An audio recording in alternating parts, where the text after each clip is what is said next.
Hi friends. எல்லாரும் எப்படி இருக்கீங்க? இன்னைக்கு நான் உங்களுக்காக கொண்டு வந்திருக்கிற கதை ரொம்ப ரொம்ப ஹாஸ்யமானது, சிரிப்பானது, சந்தோஷமானது. எப்படின்னா, நம்ப வாழ்க்கையில பல பேர நம்ப பார்த்துருப்போம். ஆனா சில பேருக்கு பிரச்சனை அவங்கள தேடி வருதா? இல்ல அவங்கள தினம் தினம் பிரச்சனைய தேடி போறாங்களா? அப்படிங்கிறது நம்மளுக்கு தெரியாது. அத ஆழமா பார்த்தோம்னா, ஒரு சிரிப்பு தான் மிஞ்சி இருக்கும்.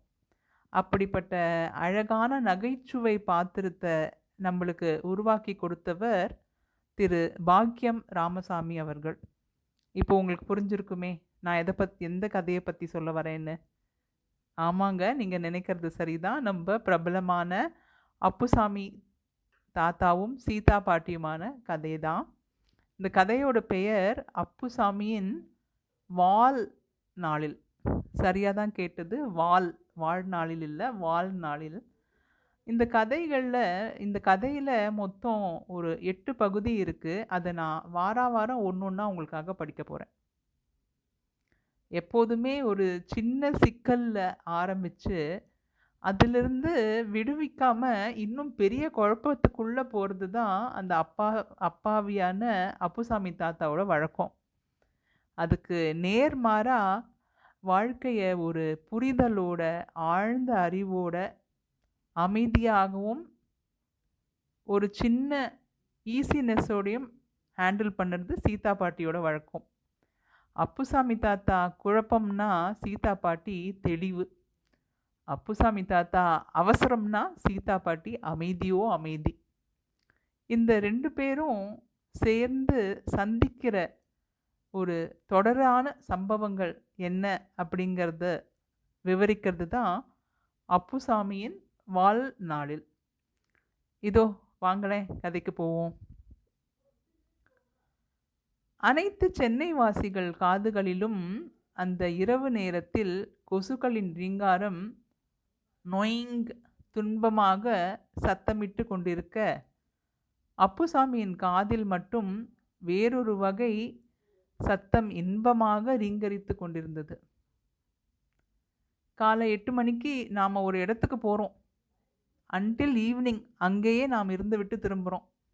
நாளைக்கு என்னோட பிறந்த நாள் இல்லையா? முதல்வர் கவர்னர் உறவு முறையில் இருந்த மனைவி சீதேயும் அவரை மதித்து அவருக்கு ஒரு நாம் அந்தஸ்து முதலாக கொடுத்து பேசியிருக்கிறாள். புதிதாக மாருதி கார் வாங்கிய போது தெரு மூலை வரை கூட கூட்டி போக இஷ்டப்படாதவள் நாளைக்கு எங்கேயோ கூட்டி போக போகிறாள். நின்னோடு ஐவரானோம் என்று ராமர் குகனை சகோதரனாக ஏற்றது போல கிழவி அவருக்குரிய கணவன் அந்தஸ்து தந்து நாம் என்று கூட்டு சேர்த்து கொள்கிறாளே. சில சிறிய நாடுகளுக்கு பல நூற்றாண்டுகள் போராடிய பிறகுதான் சுதந்திரம் கிடைக்குமாம். மண்டேலாக்களை சரிசமமாக உட்கார பல ஆண்டுகள் கழித்துதான் அனுமதிப்பார்களாம். சீதே, எங்க போக போறோம்? உன் பிறந்த நாளை வழக்கமாக கிழவிங்க கும்பலோடு தானே வீட்டில் கொண்டாடுவ. அதுக மீது உனக்கு வெறுப்பு. புரியுது புரியுது. நீ உண்டாக்கிய கழகத்தின் மீதே உனக்கு வெறுப்பு. சீதே, இது அம்மா உலகம் என்று கெக்கலித்தார் Appusami. Will you please keep quiet என்று சீதா பாட்டி, கொஞ்சம் இடம் கொடுத்தா நீங்கள் உங்களுக்கு சம்மந்தமில்லாத விஷயங்கள் எல்லாம் பேசுகிறீங்க. நாளைக்கும் இதே மாதிரி பிதற்றுவதாக இருந்தால் I will cancel the whole trip. What to you say என்று ஒரு அதட்டல் போட்டதும் அப்புசாமி கப்சிப் ஆகிவிட்டார். ஏதாவது பேசப்போய் அந்த நாம் அந்தஸ்தை அவள் வெடுக்கென்று பறித்து விட்டாள்.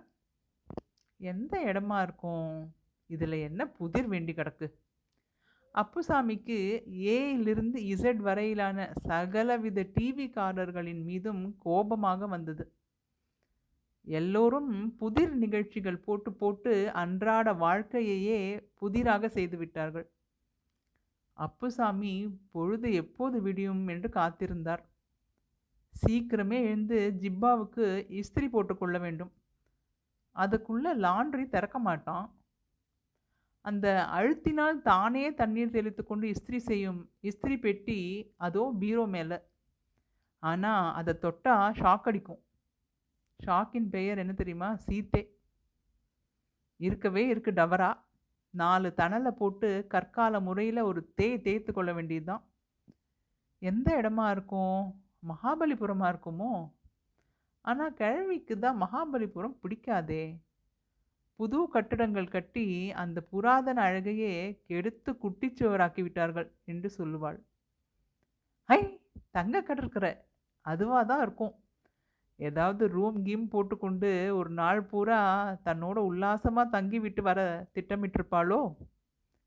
பெண்களின் மனசு ஆழம் என்பார்கள். கிழவிங்க மனசு இன்னும் படு ஆழமோ என்னவோ. எதுக்கும் நாம் சல்லுன்னு இஸ்திரி ஜிப்பாவில் வழவழ கன்னத்தோடு இருக்கிறது தான் நல்லது. கரார் கண்டிப்பாக கொலைக்காரியாக, கொள்ளைக்காரியாக, பூலாந்தேவியாகவே இருந்தாலும் கூட அவளும் பொண்ணு தான். புருஷனை பக்கத்தில் உட்கார வச்சுக்கிட்டு ஃபோட்டோவுக்கு போஸ் தர ஆசைப்படுவா. கோல்டன் பீச்சாக இருந்தால் அந்த நீல தோசையை சாப்பிட்டு பார்க்கணும். ஆனால் அதை ஒழிச்சு கட்டுறதுக்கு ஒரு கும்பலாக போனால் தான் தேவையில்ல. கிழவிக்கு தன் காரில் வேற யாரும் ஏறுறதே பிடிக்காது. ரசகுண்டு, பீமாராவ் இதுகளையும் அப்படியே வளைச்சி போட்டுக்கிட்டு போனால் செம்ம தூளாக இருக்கும். ஆனால் அந்த கிழவிக்கிட்ட சொன்னால் அவரையே தூள் பண்ணிடுவா. சிச்சி, அவர்களெல்லாம் இப்போ கூடாது. சீத்தை ஏதோ ஆசையாக அபூர்வமாக ஒரு நாளை தன்னோடு கழிக்க ஆசைப்படுறா. சில நேரங்களில் சில நண்பர்கள். இப்பெல்லாம் நண்பர்களை கூட்டிகிட்டு போகக்கூடாது, நியாயம் இல்லை.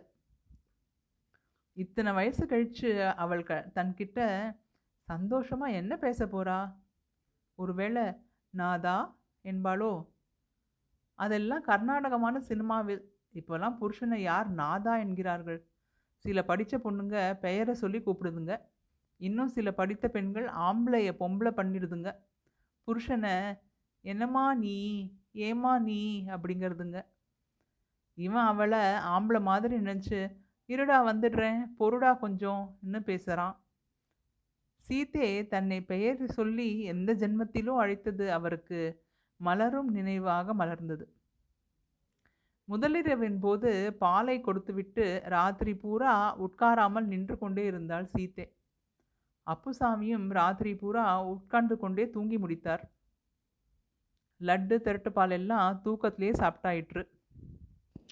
ஒரு 10 நாள் கழித்த பிறகு பெரியப்பா வீட்டுக்கு விருந்துக்கு சாப்பிட கூண்டு வண்டியில் போகிற போது வண்டி குலுங்கி புது மனைவியின் நெற்றியும் அவர் நெற்றியும் இடித்து கொண்டு விட்டது. அப்போதுதான் சீத்தை வந்து வந்து என்று ஏதோ தயங்கினாள். அப்புசாமி நாசமாக போகிற ரோடு என்று மங்களகரமாக மனைவியுடன் முதல் டைலாக்கை பேசினார்.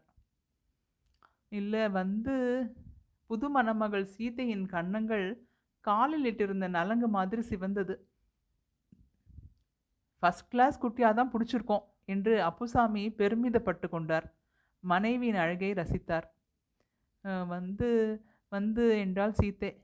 சொல்லுடி குட்டி, என்னை எப்படி கூப்பிடணும்னு தெரியலையா? இங்கே பாரு, என்னை உங்களை தானே ஏன்னா கீனா எல்லாம் கர்நாடகமாக கூப்பிடாத, அதெல்லாம் பிடிக்காது. டேய் மடையான்னு கூப்பிடு, ரொம்ப பிடிக்கும் என்று சொல்லி பெரிதாக ஹாஸ்யமாக சிரித்தார். புராண கதைகளில் சில ராட்சசர்கள் வரம் கேட்கும்போது தங்களை அறியாமல் ஏதாவது உளறி விடுவார்கள். அதுவே பலித்து அவர்களை ஒரு வழி பண்ணிவிடும். தான் கேட்டுக்கொண்ட வரமும் அப்படித்தான் ஆகிவிட்டது என்று பிற்காலத்தில் மனைவியிடம் திட்டு வாங்கும் போதெல்லாம் நினைத்து கொள்வார்.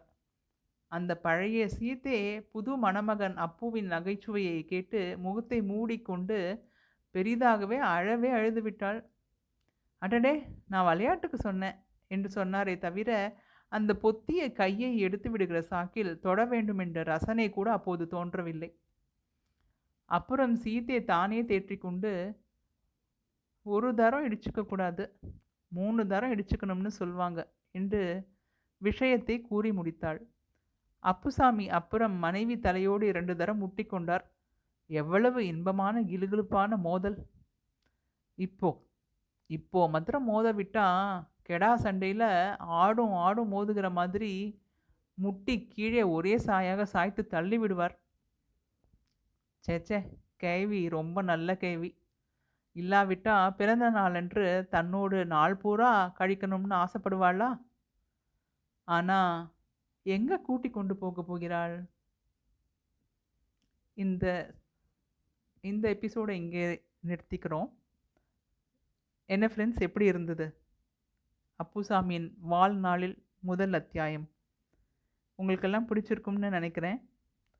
பிடிச்சிருந்தா லைக் பண்ணுங்க, கமெண்ட் பண்ணுங்க. இதோட அடுத்த எபிசோட அடுத்த வாரம் கேட்போம். அது வரைக்கும் சந்தோஷமா இருங்க, சிரிச்சுக்கிட்டே இருங்க. சீத்தை பாட்டி அப்புசாமி தாத்தாவை எங்கே கூட்டிகிட்டு போகிறாங்கன்னு யோசிச்சுக்கிட்டே இருங்க. அடுத்த வாரம் மீண்டும் சந்திப்போம். பாய்.